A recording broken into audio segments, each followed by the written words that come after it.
ओम गणपत्याय नमः। ओम श्री गणेशाय नमः। ओम श्री दुर्गा दिव्ये नमः। ओम श्री दुर्गाये नमः। बोलो दुर्गा महारानी की जय। दुर्गे दुर्गत के नाशनी, दुर्गे दुर्गत के नाशनी, अयोध्या मथुरा माया कांतिका तपंतिका। जय दुर्गा महारानी। ओम श्रीमद देवी भागवत महापुराण परम्बः। हाँ बेटा।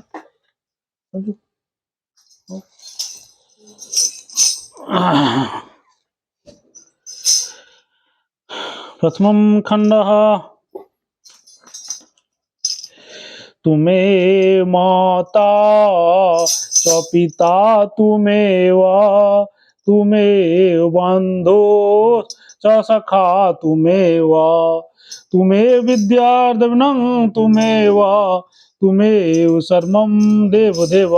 ओम नमः चंडिकाय नमः। ओम श्री दुर्गा दिव्ये नमः। ओम श्री दुर्गाये नमः। बोलो दुर्गा महारानी की जय। दुर्गे दुर्गत के नाशनी, दुर्गे दुर्गत के नाशनी, अयोध्या मथुरा माया कांसे कांता। जय दुर्गा महारानी।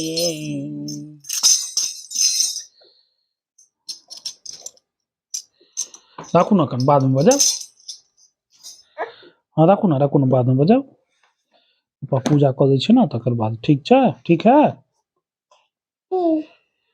हर्षोध्याय है वंशी क्षत्रियों का, वेगवंशी ब्राह्मणों का संहार।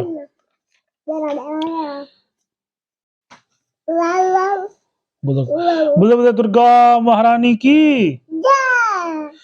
जन्मोजय बोले, जिन है क्षत्रियों ने ब्रह्मा की हत्या की, अस्मात् वे चिंता न करके वेगवंशी ब्राह्मणों का वध कर दिया। वे किसके कुल में उत्पन्न हुए थे हे पितामह? उनके वैर का क्या कारण था, आप मुझे बतलाइए। शेष जन किसी कारण विशेष बिना क्रोध कैसे कर सकते हैं? अपने ही पुरोहित का उनकी शत्रुता किस लिए हो गई? संभवतः उन शत्रुओं के पीछे कोई महान कारण रहा होगा, अन्यथा पाप से भयभीत रहने वाले वे पराक्रमी क्षत्रिय निरपराध एवं पूजनीय ब्राह्मणों की हत्या क्यों करते? हे मुनि श्रेष्ठ, ऐसा कौन श्रेष्ठ क्षत्रिय होगा जो अल्प अपराध के कारण ब्राह्मणों का वध करेगा? मुझे तो इस विषय में महान शंका हो रहा है। इसका कारण बताने की कृपा करें। सूत जी बोले, तब राजा जन्मेजय की इस प्रकार पूछने पर सतवती नंदन व्यास जी ने परम प्रसन्न होते हुए मन में उस वृतांत का स्मरण करके कहने लगे। व्यास जी बोले, हे जन्मेजय, मेरे द्वारा पूर्व काल में सम्यक प्रकार से ज्ञात क्षत्रियों के संबंध में रखने वाले तथा इस समय प्राचीन कथा को आप सुनिए। कार्तिवीर्य नाम के हे वंशी राजा हो चुके थे। सदा धर्म में तत्पर रहने वाले उन बलवान राजा की हजारें भुजाएं थी। वे सहस्त्रार्जुन भी कहे जाते थे। वे भगवान विष्णु के अवतार स्वरूप दत्तात्रेय के शिष्य, भगवती को उपासक, परम सिद्ध एवं सब कुछ देने में समर्थ तथा वेगवंशी ब्राह्मणों के यजमान थे। वे यज्ञ करने वाले, धर्मनिष्ठ एवं सदैव दान देने में रुचि रखने वाले थे। उन्होंने भगवती भाई सुना उन्होंने उन्होंने अनेक यज्ञ करके अपनी विशाल विशाल विपुल संपदा भिगवंशी ब्राह्मणों को दान कर दी। राजा के द्वारा दिए गए दान से वे भिगवंशु ब्राह्मण बड़े धनी हो गए। घोड़े और रत्न आदि संपदा से युक्त हो जाने पर कारण जगत में वे अति प्रसिद्ध हो गए। हे राजन, दीपश्रेष्ठ कार्तिवीर्य जनों के दीर्घ काल तक राज्य करने के पश्चात उनके स्वर्ग चले जाने पर हे वंशी क्षत्रिय धनहीन हो गए। हे राजन, किसी समय हे क्षत्रियों का कार्य विशेष के लिए धन की आवश्यकता पड़ी, तब वे धन मांगने की इच्छा से भिगवंशी ब्राह्मणों के पास गए। उन क्षत्रियों ने अधिक विनम्रता पूर्वक उन ब्राह्मणों से धन की याचना की, किंतु लोभ के वशभूत उन ब्राह्मणों ने कुछ भी नहीं दिया और बार बार कहते रहे, मेरे पास नहीं है, मेरे पास नहीं है। हे वंशी क्षत्रियों से भयभीत होकर कुछ भिगवंशी ब्राह्मणों ने अपनी प्रचुर संपत्ति जमीन में गाड़ दी और कुछ अन्य ब्राह्मणों को दे दी। भय, क्रांत तथा लोभ से वशभूत और सभी भिगवंशी ब्राह्मण अपने अपने धन हस्तांतरित करके अपने आश्रम छोड़कर अन्यत्र चले गए। अपने यजमानों को दुखित देखकर लोभ से विमोहित ब्राह्मण ने उन्हें कुछ भी नहीं दिया। उस सभी ने भागकर भगवती गुफाओं भागकर पर्वत की गुफाओं में आश्रय ग्रहण कर लिया है। तात तत्पश्चात कष्ट झेल रहे अनेक हे क्षत्रियों प्रमुख विशेष कार्यवश दब प्राप्ति के लिए भृगुवंशी ब्राह्मणों की आश्रम में पहुंचे। अपने अपने आश्रम में सुनसान छोड़कर भृगुवंशी ब्राह्मणों को बाहर गया हुआ देखकर वे हे क्षत्रिय धन के लिए वहां पे जमीन खोदने लगे। तत्पश्चात किसी ब्राह्मण के घर से जमीन खोद रहे और इसी क्षत्रिय से कुछ पाया, तब परिश्रम के कारण छिनकाए सभी क्षत्रियों ने उन धन को देख लिया। उस समय जहां जहां वो भी पता चला वो जमीन खोद कर समस्त धन भी देते थे। धन के लोभ से आस पास रहने वाले ब्राह्मणों की भी घर में खोदने पर उन क्षत्रियों को प्राप्त धन दिखाई पड़ा। इस पर सभी ब्राह्मण रोने चिल्लाने लगे और भगवती अब भयभीत होकर जाओ, मामा पास जाओ। भयभीत होकर क्षत्रियों के शरणागत हो गए। बार बार खोजते रहने पर उन ब्राह्मणों के घर से प्राय सभी धन निकल चुका था। फिर भी क्षत्रियों शरणागत ब्राह्मणों पर कोप करके ब्राह्मणों से प्रहार करते रहे। इसके पश्चात वे उन पर्वतों गुफाओं में पहुंच गए जहां भृगुवंशी ब्राह्मण स्थित थे। इस प्रकार गर्भस्थ शिशुओं को ब्राह्मणों को नष्ट करते हुए क्षत्रिय इस पृथ्वी मंडल पर घूमने लगे। जहां कहीं भी भृगुवंशी बालक वीर तथा अन्न भी मिल जाते थे, वे पापी परवाह किए बिना उस सभी तीक्ष्ण बाणों से मार डालते थे। इस प्रकार इधर उधर सभी भृगुवंशी ब्राह्मणों के मार दिए जाने पर उन हे क्षत्रियों ने स्त्रियों को पकड़ पकड़ कर उनका गर्भ नष्ट कर डाला। पाप कृत्य तुले हुए क्षत्रियों ने द्वारा जिन स्त्रियों का गर्भ नष्ट कर दिए थे, वे बेचारी अत्यंत दुखित होकर कुर की पक्षी की भांति विलाप करने लगती थी।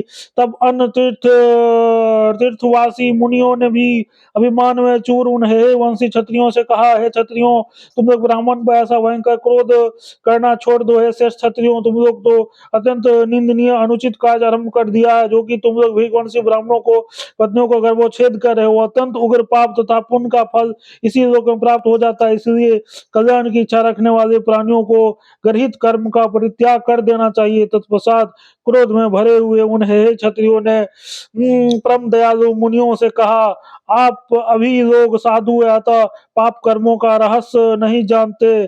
छल छल छन को जानकर इस ब्राह्मणों को कपट करके हमारे महात्मा पूर्वजों ने सारा धन उसी प्रकार छीन लिया था जैसे कोई लुटेरा किसी पथिक का धन छीन लेता है। ये सभी ठग दम्भी और तथा विकृति वाले पाखंडी है। आवश्यक कार्य पड़ने पर हमने विनम्रता पूर्वक इसकी धन की याचना की थी, किंतु इन्होंने नहीं दिया।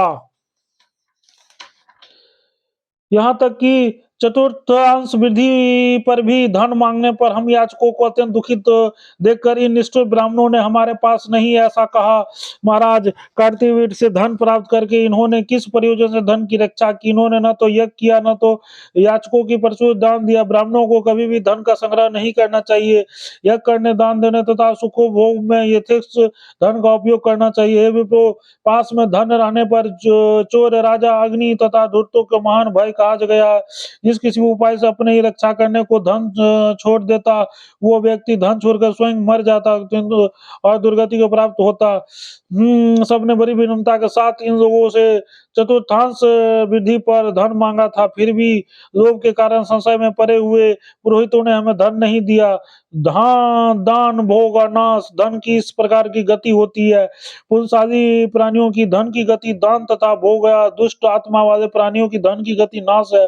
जो कृपण व्यक्ति दान न करता, न धन का उपभोग करता, अपितु केवल धन के संग्राम में लगा रहता, वो वंचक प्राणी राजा के द्वारा सर्वदा दंडनीय और दुख का भागी होता है। इसलिए वंचक गुरुओं तथा अधम ब्राह्मणों को मारने के लिए हम सभी उद्धत हुए। आप महात्मा जन इसके लिए हम पर कोप ना करें। व्यास जी बोले, इस प्रकार सहेतु वचन कहकर उन मुनियों ने पूर्ण आश्वस्त करने के बाद वे पुनः भीग्र कुल की स्त्रियों को खोजते हुए भ्रमण करने लगे।